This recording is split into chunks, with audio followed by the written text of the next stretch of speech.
Joshua Hart from JTH Boxing, and today I'm joined by Michael Mckinson for the second time. This time, a much more fired up Michael as well. Last time we spoke, it was just before fight night. This time, fight night's done. You got the knockout win. How are we? Yeah, the last time, well, it's two times in a month, isn't it? We Yeah, spoke. It was two about a times a month month. ago. Yeah, it was about a month ago. Obviously, fight week, the interviews aren't as spicy as I'm fully focused on my opponent and that. I promise, get me back on when I don't have a fight, and it'll be a little bit better. Last time out, we were in Rome. I took quite a lot of people over. To be fair, a lot of my friends and supporters made the trip out to Rome. I fought like an unknown Brazilian with a good record, 13 and 1, 11 KOs. Um, in there, he was always dangerous, but he was never that good. I stopped him in round 5, and then we move on. I've had my 2 comeback fights since the Ortiz fight now. A 6 rounder and an 8 rounder. I don't want to be fighting 6 or 8 rounders. I'm a title level opponent. I'm a title level boxer, and like I need to be in big fights. I need to be in big fights, but all these promoters, all these other welterweights, they boycott my name.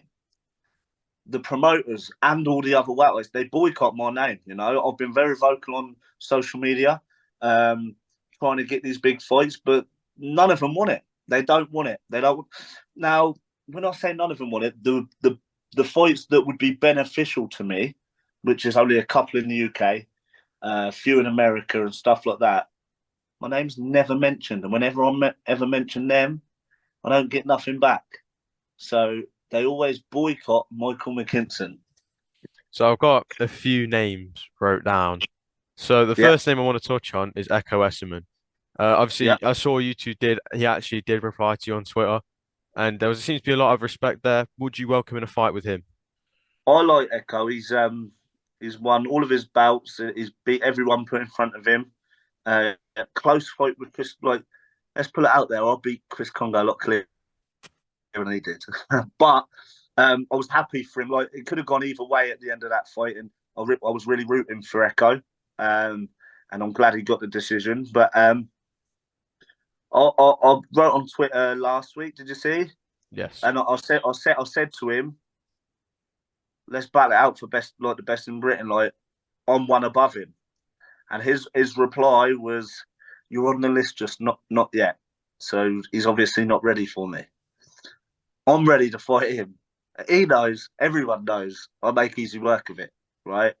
So he said, "You're on the list. I want that flesh," or he said something like that, but not next. Come on, I'm a real fighter. I don't say, "Oh, I'll fight you," but 10 months time when I'm ready. He's a fighter that I heard fit all year round. He's always in the gym and he's always fit, so we don't need to get fit. So that's not the excuse. He's just not ready to fight me, I believe. So that's that. Who else have we called out? The Blair Cobbs in Black Ops. America. I'll put a tweet up. He had some energy last year when Ortiz pulled out and he wanted that fight with me. He's a character. Let's get that on. Let's get that on. I would happily come back to the States and give him a good hiding. Like 100%. Um, he's just lost that energy when he was calling me out last year and stuff like that. Like, he's gone quiet too. Where is he? You know?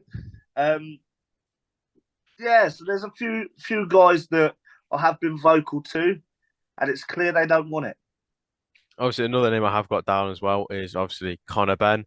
There was a few So, talks that I've seen about him possibly being in Texas maybe next. Obviously, as we've seen Dubai, then Texas has been thrown out there. You said you've got a Texas license. Well, obviously, I'm sure you'd welcome a fight with Conor Ben. of course, I've got my Texan license. I guess they last a year. So obviously, I fought Ortiz in Texas. I'll get emails from the Texas Commission all the time. So I actually have an in-date Texas license if they make it easier, let's get it on. I'll see that they could go that route. I don't know. But Conor Ben, what do I say? He's obviously got his own plans. They have plans for him. I don't think I'm on his radar at all. Um, who knows what's next for him? Like I can't really comment, but I would always welcome a fight with Conor at 147, 100%.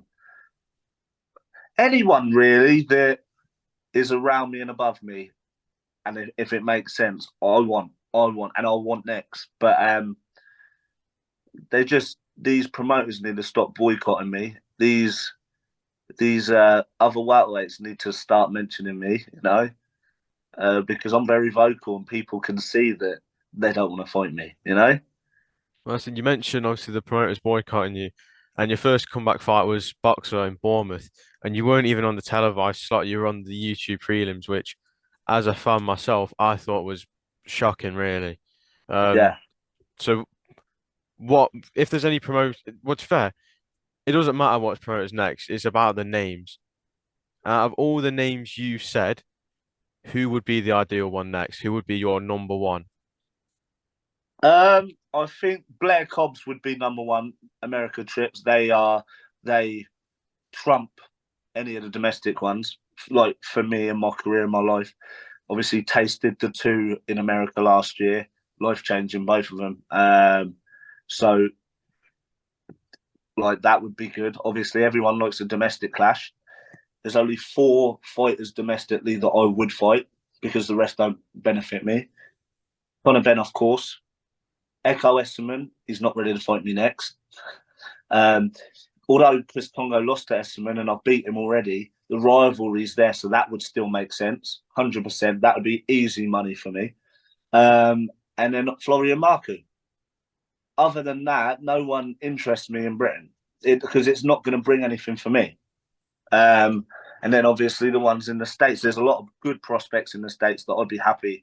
I'd just like enough time, enough notice to prepare, and I'll beat them all. I'll beat them all.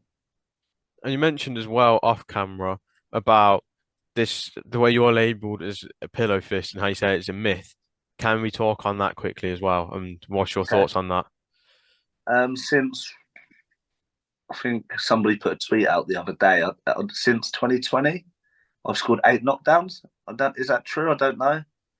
Um, I've dropped quite a lot of people. Um, but with when I've got the skill set I have and the brain I've got, my plan A is always to beat somebody. I haven't needed to take gambles. I haven't needed to be aggressive because my brain is better than anything else I have. Um, Obviously, the Rome thing the other day, my mindset going out to Rome was this guy's not it's not going points. Whether if I have to take risks and gambles, because at the end of the day, that's what people want to see. They want to see like the casuals want to see knockouts. They want to see aggressiveness and stuff like that. I've got the brain, the skill set, the technical ability up there in my arsenal anyway. But now we're adding some fire, because it's needed. Like I'm 28 in a couple of days. No, I'm 29 in a couple of days. I've been a pro 8.5 years.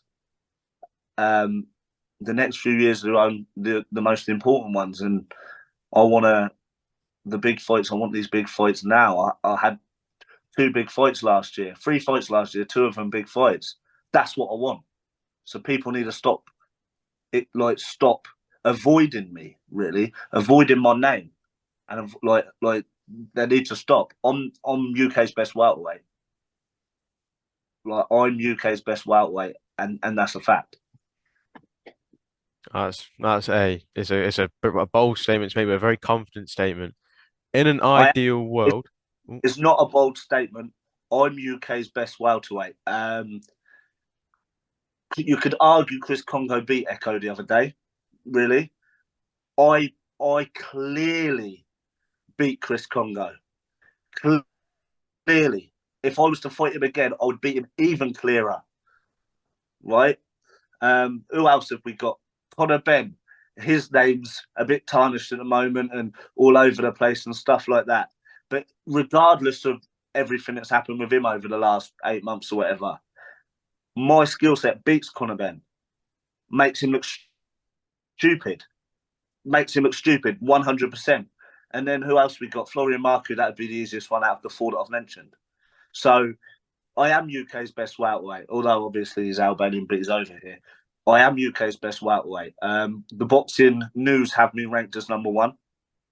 Obviously BoxRec still has Conor at number one and I'm number two, but they all know because whose name's never mentioned? Mine, and that's for a reason. In an ideal world, when would you like to next be in the ring? Your last fight, you didn't take Yeah. any damage at all, really. So, I'm sure you're still um, just as fit as what you were before. When would you like next? When would you next like to be out? 5 days after my last fight, I was in the gym sparring 10 rounds to help my mate prepare for his title fight. You know, I sparred 12 rounds 5 days after my last fight. Um, for me, because it wasn't a hard fight and it was an easy fight, I would be back in the ring in 8 weeks' time from now, no problem. The only thing is, it's got to be worth it because for me to do the weight cut, to pay for a camp and all stuff like that, it has to be worth it. 100%. Like making 147 nowadays, it ain't as easy as what it used to be. I've got a great team around me, a great team, and I always do the weight well. But obviously, as you get older, it gets a little bit tougher each time. So to be able to fight and say that I'll get a call today, would you fight in 8 weeks' time? It's got to be worth it for me. And finally, I just want you to give a message to the promoters, to the welterweights all across the UK and the rest of the world. Just the stage is yours. Fire Sure. out of them.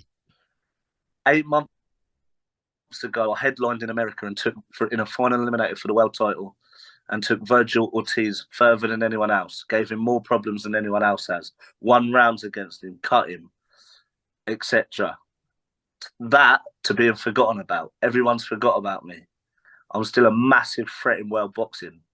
I just need my opportunities again. I need people to start mentioning me and stop boycotting me. That's all, because I'll be back at the top 100%. Michael, thank you for joining me today. It's been an absolute pleasure. I'm confident in saying you are the most game welterweight in the world, and I'm sure it'll be a big fight for yourself next. Too many people in this boxing game want to be looked after. They're wrapped in bubble wrap.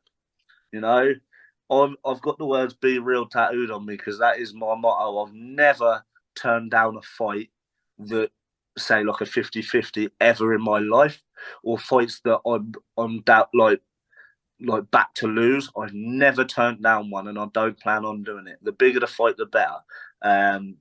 So yeah, I'm here and I'm ready to take over again. Michael, thank you for joining me today. It's been an absolute pleasure, as always, and thank you. No worries, mate. Nice speaking to you.